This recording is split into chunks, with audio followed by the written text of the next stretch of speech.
Hello, I'm Emily Caron. And I'm Eben Novy-Williams, and this is the Stars and Stripes sports business podcast, the Sporticast. That was Real, good. I like that. thank That's you. Those of you astutely listening will notice that is not Scott Soshnick. Scott is traveling today, but Emily has very graciously agreed to give us one David Stern anecdote in the next 25 minutes as a way of filling the void. Emily, thank you for joining me. Of course. I'm sorry that I don't have a focus group of any to contribute either, but I'll do my best. How was your 4th of July?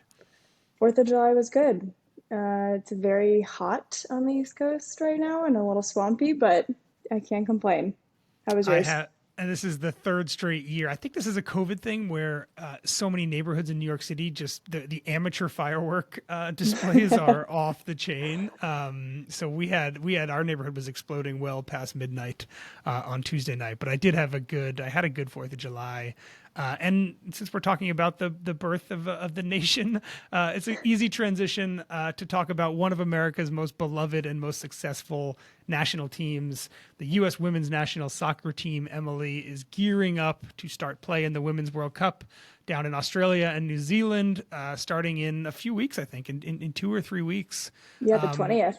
I know, It'll be here sooner than we know. amazing. I'm excited about this. I actually really I love both the men's and the women's World Cups. This is a topic that you have been covering pretty extensively, and I imagine that the next few weeks are going to be pretty busy as well. Give us let's start wherever you want to, but let's talk about the business of the women's World Cup, which is not quite as big as the men's, but I imagine is maybe underutilized historically, like a lot of other women's sports properties are.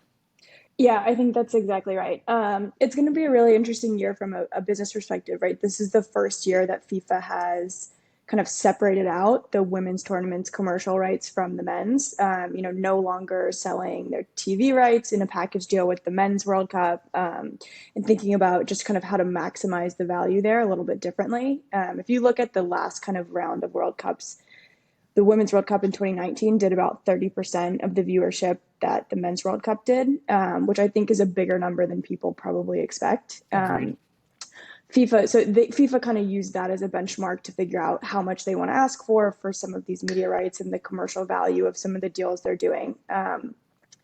In kind of typical FIFA fashion, they inflated those a little bit.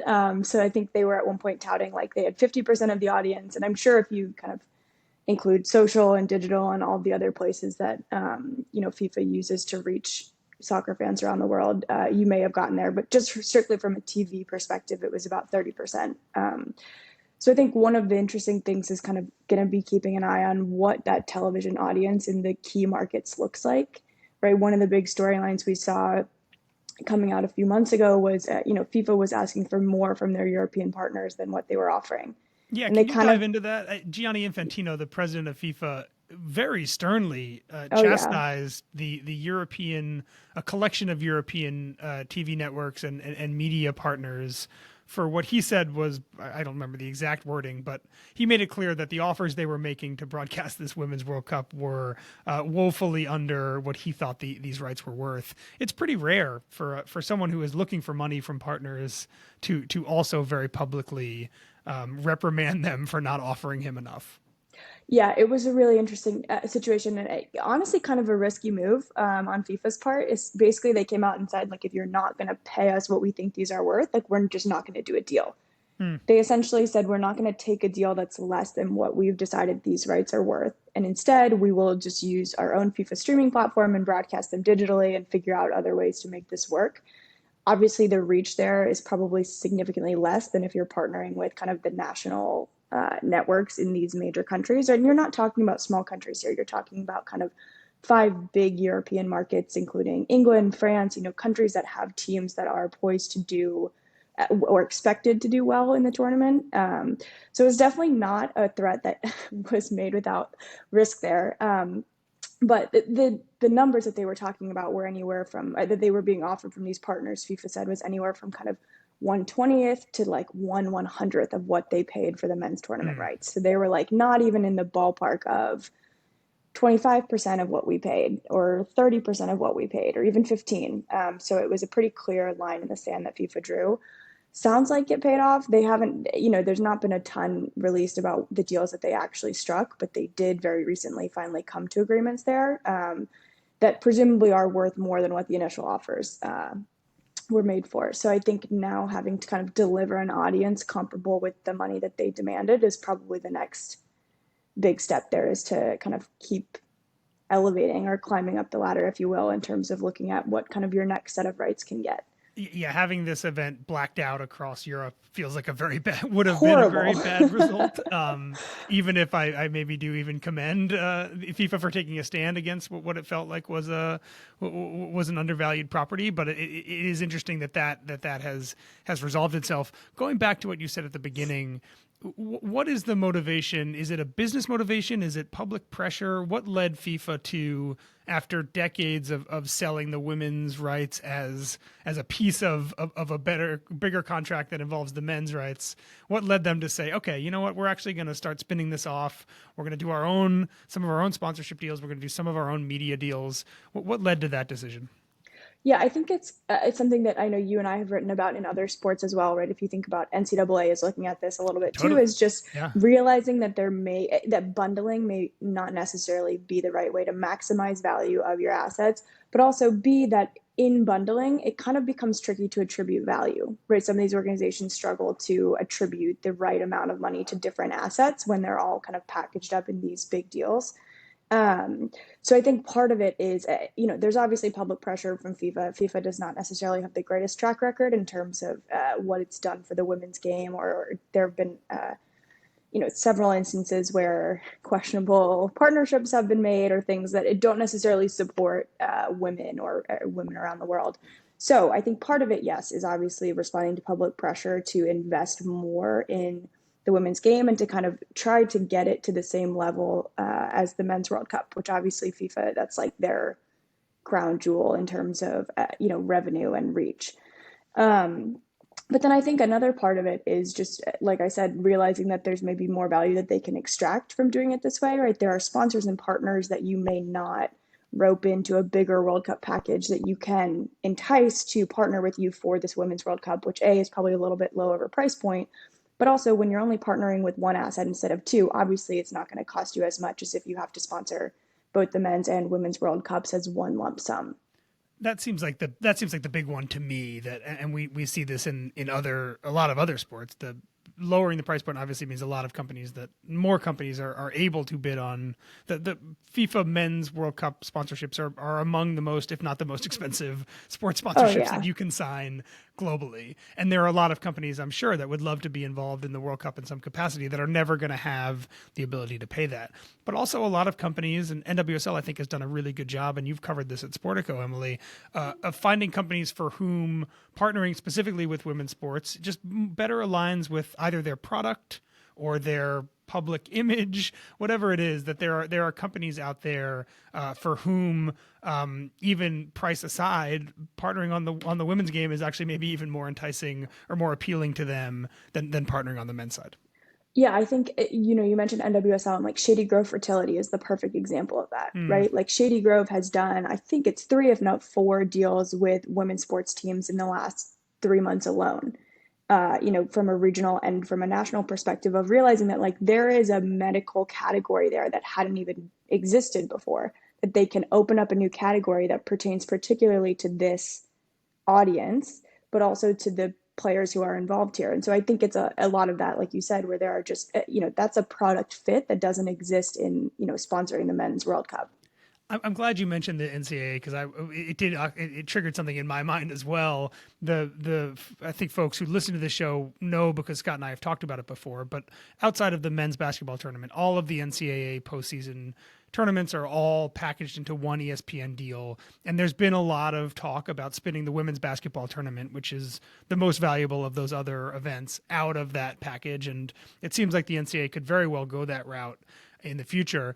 The big difference here being obviously in the NCAA version, the women's basketball tournament is the crown jewel of that package. In this soccer version, the men's World Cup obviously still is the crown jewel of the combined entity. But I do think it's interesting that, and I think we'll see more of this in other instances around the globe, the way in which men's and women's sports have been bundled together for a lot of ways, and the NBA and the W are dealing with this in a slightly different way. But I think we're going to continue to see these two things separate a bit moving forward, and I think it's just healthier in general to see to see individual sports, individual properties stand on their own. Because you're right, we deal with this as journalists a lot. Just understanding the valuations of things is really hard when it's a package of, in the NCAA's case, 25 events, or in the World Cup package, it's 3 or 4 from what I understand. There was some youth events in there as well.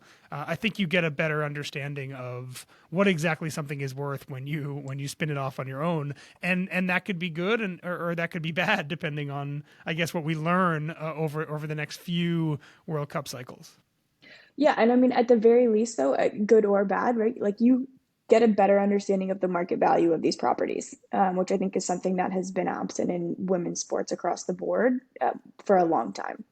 Correct me if I'm wrong. The U.S. TV rights were not sold as separately. Correct? We're still in Fox having the Women's World Cup as part of its bigger Men's World Cup package. Is that right? Yeah, that's like the Fox Telemundo deal, Yeah. correct?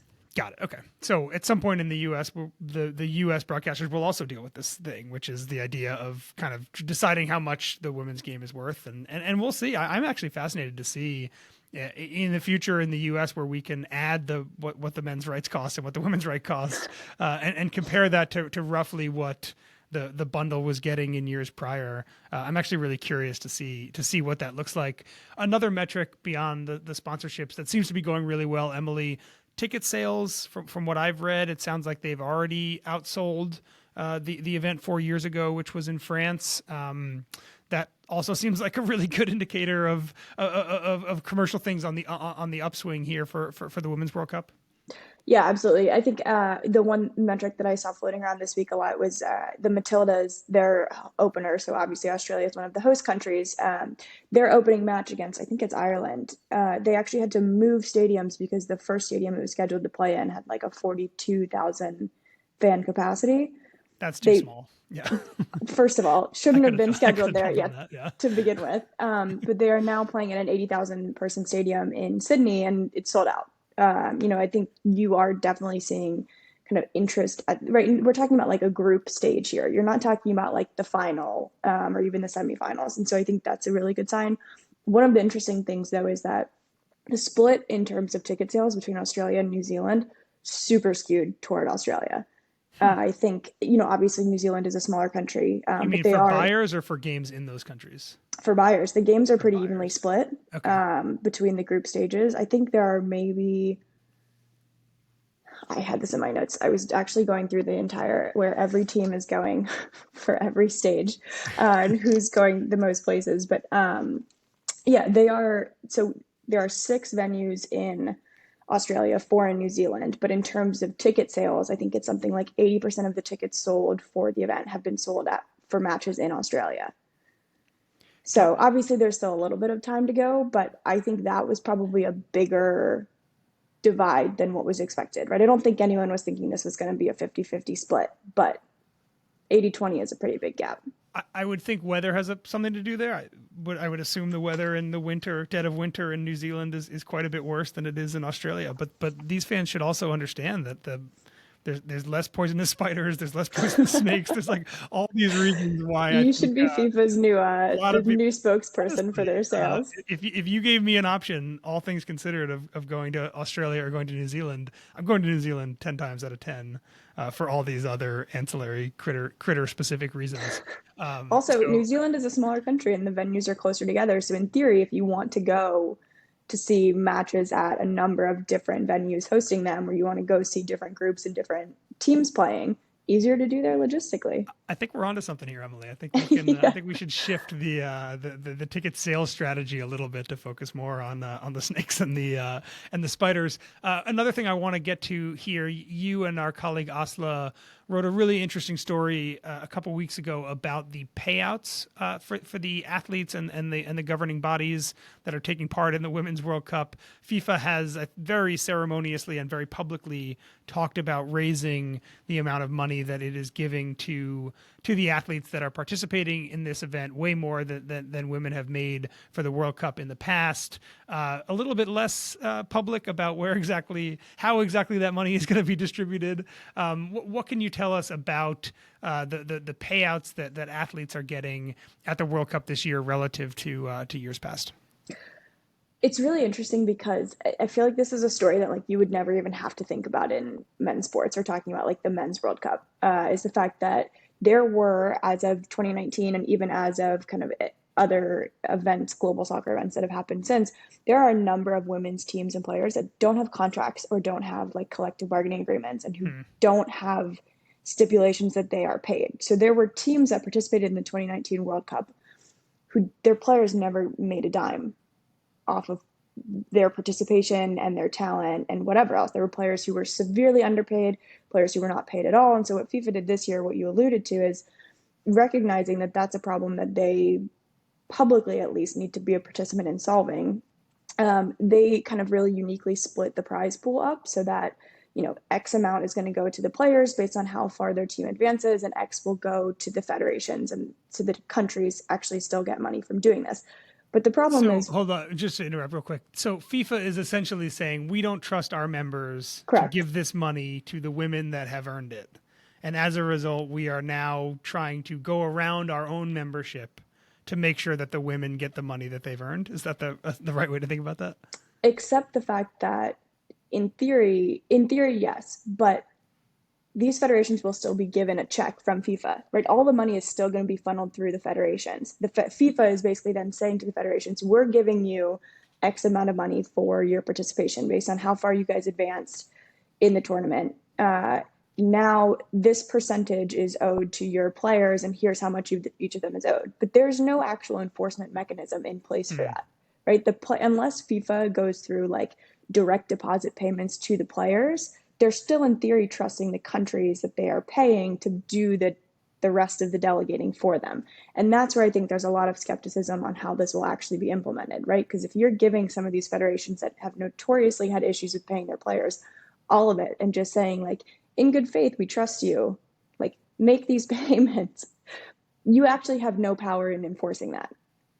It is interesting to hear that the women's event gets 30% of the viewership, but in so many of these other lower ways or maybe more behind the scenes ways is the better way to say it. It's clear that it's not even close to 30% of the infrastructure, all of the other things I know you have written a bit about, and I've been following the Jamaican women's national team, right, which is struggling to get funding to even travel to matches. From what I understand, they're leaning on a fairly wealthy semi-celebrity benefactor to be able to play in the games themselves. There are some ways, and we've talked about some of them, where the commercial side of women's international soccer really does seem to be, doing fairly well relative to the men. And then there's other ways, particularly on the investment side, that it seems like just light years away from the way that male counterparts are treated. I think my favorite part of this whole Jamaica story is like FIFA covers the travel for all of these teams to get to the World Cup and then get between their matches there. All you have to do as a federation is like work with FIFA. You have to like call FIFA and say, hey, I represent the Jamaican Soccer Federation or football, what are they, JFF, Jamaican Football Federation. I need to book our travel.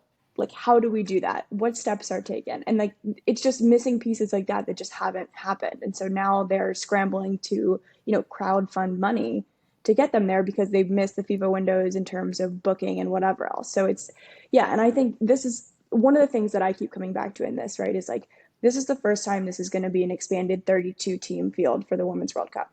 It was 24 before? Yes. So you have these extra teams, and in theory, that gives you more inventory. You have more assets for broadcast partners, for commercial partners, and whatever else. But if you're going to keep asking for more money and kind of trying to elevate the tournament and the game globally, you also need the product to continue to elevate with it, right? You need all 32 of those teams to be at least somewhat competitive.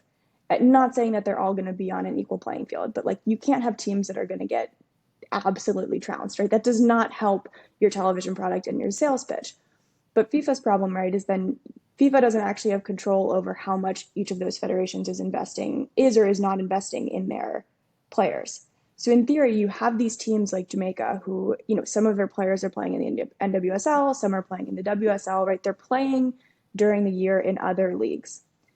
But then when it comes to competing internationally for their country, they're not on a level playing field as, the US or the Lionesses or whoever else it is. And so there's this really interesting dichotomy, at least in my like weird Women's World Cup nerdy perspective, is like between the fact that you want to keep elevating the game, but you're also expanding it.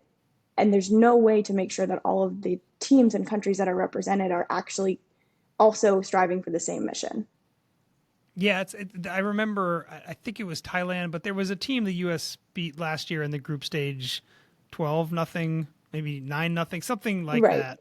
And you're right, those matches that's not, I don't know who actually wins in that scenario, but you do want to avoid those things. It feels like at the top of the rankings there is more parity than there has been. The U.S. I think is the favorite, but certainly It's not in the pretty way that close. the U.S. Yeah. has been favorites in the past. The budding U.S. England rivalry seems really great. You mentioned the French team is very good. Obviously, the German team is very good as well. It does feel like there is more teams can actually realistically win this tournament than maybe any Women's World Cup that we've had in the past. And that feels like a good thing. I get that expanding on the back end runs that risk, but I do think the competitive balance at the top creates a bit more intrigue, even if the U.S. team, at least from a U.S.-centric standpoint, even if the U.S. team isn't the shoe-in to make the final that they have been in years past. Yeah, I wouldn't disagree with that at all. But the other thing that I also think is interesting, right, is like Canada is the reigning Olympic champions. They are also among kind of that like top caliber of teams favorite, and like they also don't have a CBA, and they are also in a pay dispute with their federation, similar to what like the US women's national team was in years ago. So like it is interesting to me that these kind of behind the scenes business problems, like they transcend from the newest entrance into this kind of stage of global soccer to the favorites to win it all. Yeah, the women's world. I mean, 4 years ago, the best player in the world, she's Norwegian. I'm forgetting her name. She didn't even go to the World Cup, right? She refused to play for Norway as part of this as part of a fight over how the Norwegian women's team was compensated relative to the men's. I do think you see a lot more of the activism around the Women's World Cup than certainly more than you do around the Men's World Cup. And I think that's actually also part of why I really enjoy this event also, because I do like kind of the socio and political. I like it when that bleeds into sports. I know a lot of people don't. I'm stepping on the third rail here. Yeah. But I do think that is a nice, another benefit of the Women's World Cup over the Men's World Cup. Yeah, it's definitely an aspect that you don't get many other places. Yeah. But I don't know, never a dull moment in the world of FIFA, that's for sure. I'm sure there will be updates on the Jamaican team and whoever else in the next 2 weeks as everyone actually tries to get to Australia. The last thing I'll say on this, and there's another topic I want to get to, but I did listen to the Women's World Cup, the official song, and I always love waiting for the men's official World Cup song to drop. And I was not a fan, Emily. I'm not going to try to pronounce the artist's name because it's going to show how old I am. I don't know how to pronounce it. But the song is called "Do It Again," and it did not have the Shakira vibes that I was hoping for. You know what's funny is as you were saying that, I was thinking, I think the only World Cup song that I could actively like pull from memory is the Shakira Yeah, the song. one from 2010 in South Yeah. Africa, and then there was in that same year there was a song "Waving Flags" that is also like a soccer stadium Yes. anthem. So who knows? Maybe "Do It Again." We'll get to that point. I'm curious to hear listeners' thoughts on that as well. Before I let you go, Emily, I want to talk about another major story that you've been covering in the world of women's sports, and this one I'm honestly just kind of hoping for an explainer. There is a lot of changes underway in professional women's hockey here in North America for a while, and I won't even spend too much time setting it up because I don't want to get anything wrong. But there have essentially been two competing efforts for leagues, one of which was up and playing, and the other one which was talking about Quasi getting up and playing. playing. Yeah. Yeah. And the one that was not playing seems to have acquired the one that was playing. Walk us through what exactly is happening right now in professional women's hockey here in North America, and what it means for athletes and fans. Yeah, so I think if you take like a step 4 years back, so 2019, the CWHL, which was basically like the Canadian counterpart to the NWHL, dissolved.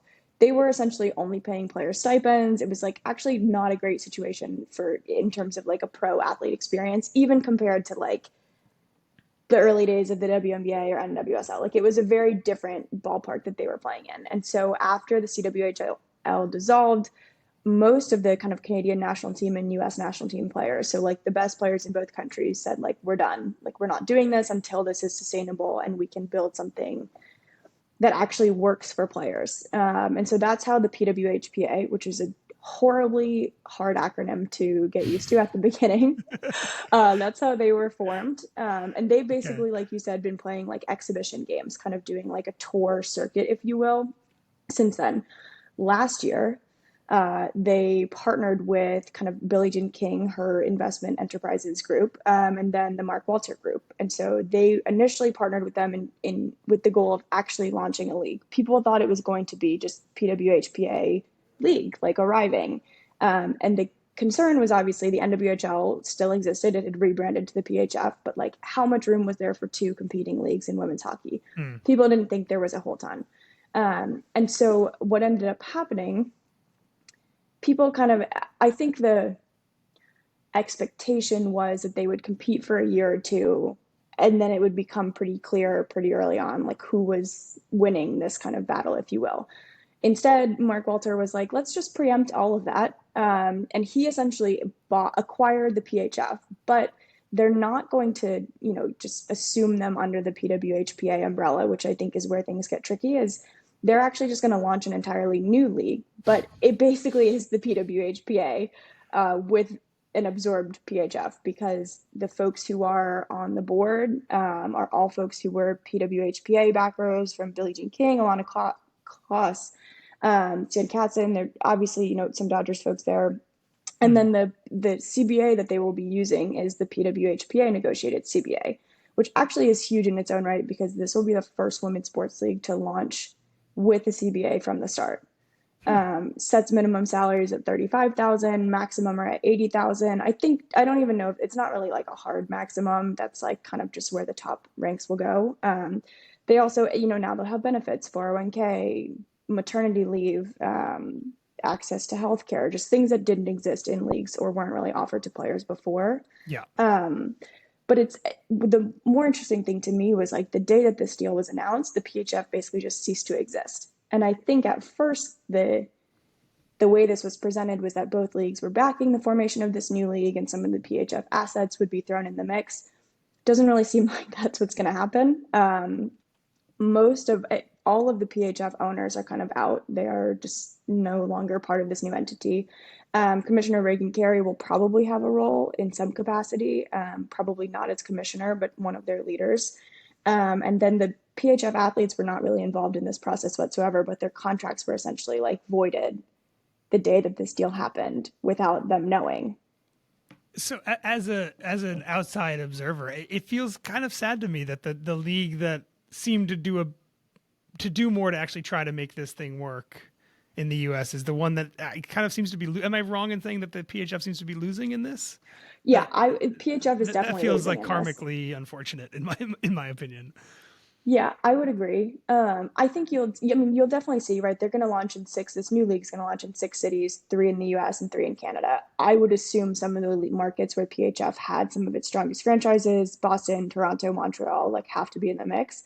Yeah. But you are essentially like losing those teams, and the players who were on those teams basically have to like now not only wait until October when the PHF season used to start to see what, to get a paycheck again. They're now waiting until January when this league will launch. And it just feels like far more uncertainty is now plaguing the players who used to be part of the PHF than those who were with the PWHPA, who were always part of this building process. So you're saying the Metropolitan Riveters, my hometown PHF team, legitimately one of the great logos in professional global sports. There's a chance that IP just disappears. That Yep. if there's a team More than a in chance. New York, that it's going to be different. That's sad. That makes me that makes me kind of upset. If we had more time, I would actually kind of be interested to have this conversation through the lens of what's happening in professional golf right now, which is two rival circuits that are merging. There's obviously big consequences for those that were loyalists to the league, the more incumbent league. There's obviously consequences for the ones that were loyalists to the other side as well. No sovereign wealth money in women's hockey, at least not yet, Not quite. from what I understand. But also from a player standpoint, I would assume because now you have essentially the same amount, even fewer teams and a larger player pool, that there are some players that are going to be real winners here. I would assume they're getting pay bumps. And then also some players who were on a professional roster this season that might not be on a professional roster because there just might not be enough spots available moving forward. Yeah, I think the pay bump thing though is even debatable, right? Because like there were some players in the PHF who were slated to make $100,000 this year, and now if you're going to this new league, your maximum essentially is $80,000. It is actually cool in the CBA. They have like stipulations. They have to have a certain number of players making the maximum salary, and you can only have X amount making the minimum. So they are trying to kind of make sure that players get pushed toward those kind of upper pay rings. But there are players who have already come out from the PHF and said, like, now not only do I have to wait 4 more months to potentially get paid, but I have no idea what I'm going to be making. It's probably going to be less than what I was promised before, because the players who were sort of the top tier at the PHF will probably not be those same top ranked players that are in this new league when you bring in kind of the Hillary Knights and Kendall Coyne Schofields and all of those folks who kind of deflected for the PWHPA back into the fold. So you're getting a consolidated market. You're getting all the top players in the world, which you technically didn't have under the old model. But again, some definitely some growing pains that are going to happen there. From a team ownership perspective, are these going to be single entity teams? Are they going to have owners? I know the PHF had some ownership groups that had multiple teams. They were trying to get away from that model. What is this going to look like from an ownership standpoint? Oh, going back to single entity, which is funny because that is what the PHF has spent the last 3 years trying to get away from, right? Like you said, NWHL started a single entity, then they started bringing in all these new owners. They were literally courting new owners as recently as like a month ago, before they knew, were sure that this deal was actually going to go into place. About, there were certain groups, one led by John and Joanna Boynton, based in Boston, who owned like half of the league. So they were still John starting to was on sell the off. show a year ago or so, maybe a little bit more than a year ago. Yeah. Right. And so they were still trying to find owners to come in and buy off some of the teams that shared ownership groups, as was the case with the Boyntons. And now they are starting from scratch with a new single entity operation. Although obviously this one has kind of the original NWHL didn't really have the funding in place to be a single entity league when they launched. This one, obviously you have some pretty deep pockets behind it. So there's obviously an upside there to being single entity. Well, I'm gonna go, Emily, find or maybe start a petition to get the Riveters, keep them alive in whatever the new entity finally does look like. Emily, this was fun. Thank you for joining me, and we'll have you back soon. I'll close the show here, and Scott always makes fun of me for not being able to do it. But again, thank you for joining us. She is Emily Caron on Twitter at _EM Caron. Love a good underscore in the Twitter handle. I am Eben Novy-Williams at Novy_Williams. The show is produced by Keith Zanardi and Aaron Greenewald. Thanks to both of them for everything they're doing. Cora Veltman, Sportico's digital media editor, would like you to know that you can follow the Sporticast at Sporticast, which is the hub of the Sportico media network. Nice.